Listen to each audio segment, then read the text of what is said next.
Hey there, it's Aaron. So in this short video, what I want to do is take this image, which looks quite like a stock image, but is something that I generated earlier in Leonardo.ai, and what I would like to do is give her a completely different outfit. So I'm going to zoom in here a little bit so that I can capture the base of her chin even. We'll bring it down to here, and so that should give us the full area to work with.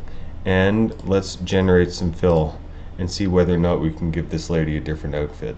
And let's zoom in again while it's working. I think that's a very interesting face. She looks a little bit stunned. I'm not sure what she's witnessing right now, but here we go. Let's see what we have for a different outfit. That is pretty neat. It looks like she's in the 1940s, 1920s.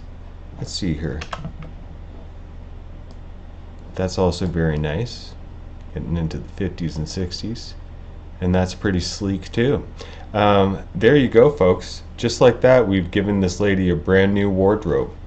And she looks fantastic. So I'm even going to take it a little bit further. We might as well give her an elbow.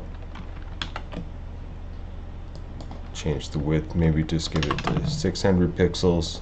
Give us some space to work with here, and let's ask it to generatively fill this space. I think I'll bring it back to her arm so that maybe it will have a better chance of reshaping a full arm. So here we go. That is a pretty cool shot, I would have to say, and you wouldn't know that it was really two images somewhat spliced together there. I think it's quite natural looking. And there you go. So we have a good result, a natural looking arm. Let's look at the other two.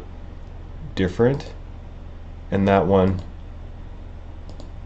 And of course it did change her hair there as well, where crossover happened. So that being said, I think that this looks fantastic, and we have ourselves a shot that would look like it just popped out of a magazine. So there you go, folks. AI in action. Have a great day.